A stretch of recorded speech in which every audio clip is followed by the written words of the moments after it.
Baik, kita akan masuk ke bagian soal nomor 5.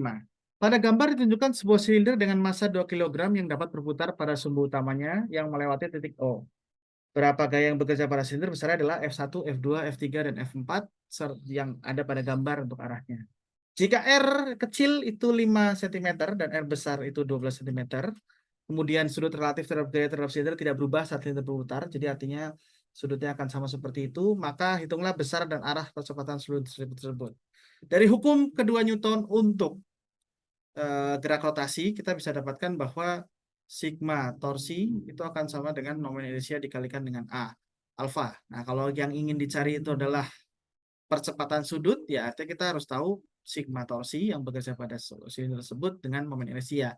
Kita mulai dari momen inersia dari si silinder. Di sini pada gambar kita dapatkan bahwa silinder ini adalah silinder kejal dengan jari-jari R besar, ya, sehingga menurut kita bisa dapatkan momen inersia untuk silinder ini adalah setengah M dari silinder kali R kuadrat, ya, atau kita bisa dapatkan setengah, masanya adalah 2 kilogram, ya, R-nya jari-jarinya adalah 12 cm, ya, jadi 12 dikali 10 pangkat minus 2 meter, sehingga kita bisa dapatkan ini akan sama kuadrat, ya, ya, akan sama dengan 144 dikali 10 pangkat minus 4 meter kuadrat, atau kita bisa tulis 0,0144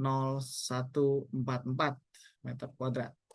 Lalu sekarang kita cek untuk sigma torsinya, ya. Nah, sekarang di sini kita sudah punya konvensi untuk torsi. Jika torsi tersebut menyebabkan putaran berlawanan arah jarum jam, kita akan sematkan tanda positif ke arahnya, gitu ya. Jadi kalau kita bisa lihat untuk F1 dia bekerja di jarak R besar dari titik sumbu rotasi, ya. Maka dia akan menyebabkan putarannya berlawanan arah jarum jam. Nah, F2 dia bekerja juga sama di titik di jarak R besar, artinya tapi dia membuat silinder akan berputar secara jarum jam. Begitu pula dengan F3, dia akan berputar dengan secara jarum jam, tapi dia bekerja pada titik atau titik yang berjarak R kecil, bukan R besar. Sedangkan untuk F4 dia bekerja searah atau sejalur dengan titik sumbu rotasi, sehingga F4 itu tidak akan memberikan torsi. Sehingga kalau kita bisa ambil di sini torsinya adalah yang positif itu hanya torsi 1 saja, ya, dikurangi dengan torsi 2 dikurangi dengan torsi 3. Sehingga kalau kita bongkar di sini torsi 1 adalah gaya 1 dikalikan dengan R besar, torsi 2 berarti F2 dikalikan dengan R besar, sedangkan torsi 3 F3 dikalikan dengan R kecil. Ya, sehingga kalau kita substitusikan angkanya, F1-nya adalah 6, dikalikan R besar itu adalah 12 cm, jadi 12 dikali 10 pangkat minus 2, dikurangi dengan F2-nya adalah 4, dikali, ya, R besar juga, 12 kali 10 pangkat minus 2, dikurangi dengan, ya, F3-nya adalah 2, dikali dengan R kecil. R kecilnya di situ adalah 5, ya. Jadi di sini 5 dikali 10 pangkat minus 2. Saya kasih turun dikali, berarti satuannya adalah Newton kali meter, ya. Nah, kalau kita kalikan dan kita jumlahkan, di sini ada 10, di sini ada 48, di sini ada 36, gitu ya. Maaf, 96 berarti 18, ya, 72, ya, 72 dikurangi 48 dan dikurangi 10, kita akan dapatkan dia sama dengan 100, ya, ini kita hitung saja, ya. Ini agak salah kalau kita nggak menghitung. Ini 72, ya, dikurangi dengan 48 dikurangi dengan 10 dikali 10 pangkat minus 2 meter. Ya, Anda bisa lihat 72 dikurangi 48 itu berarti sama dengan 4, 3, 24, ya. Ya, 24 dikurangi 10 berarti 14. Ya, 14 dikali 0, 10 pangkat minus 2 ini akan sama dengan 0,14 Newton meter. Di sini positif, ya.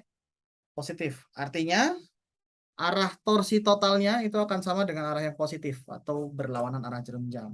Sehingga kalau kita bisa lihat, kita substitusi ke arah atas, gitu ya. Ini sama dengan ini. Ya, ini saya kasih tanda ini saja karena plus di sini, ya, untuk menunjukkan arahnya. Maka sigma tau, ya, tau sama dengan I dikali dengan alfa, sehingga alfa, ya kita cari besarnya dulu saja ya. Besarnya akan sama dengan sigma tau dibagi dengan I. Ya, kita akan punya 0,14 Newton meter dibagi dengan nominalisasi adalah 0,0144 meter kuadrat. Ya, ini akan sama dengan kira-kira akan sama seperti ya kira-kira 10 lah ya radian per second kuadrat. Kira-kira saja. Jadi sebenarnya nggak pas 10 tapi kira-kira 10 atau Anda bisa hitung dengan pasti ya di sini ya. Berapa radian per second. Nah, kuadrat. Yang penting adalah yang B arahnya karena arah torsi arah akan sama dengan arah dari percepatan sudut, maka arahnya akan sama dengan berlawanan arah jam-jam.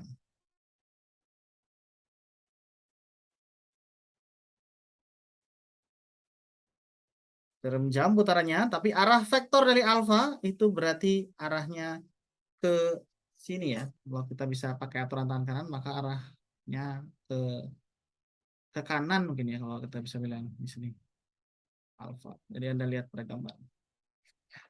Berikut pembahasan untuk nomor 5.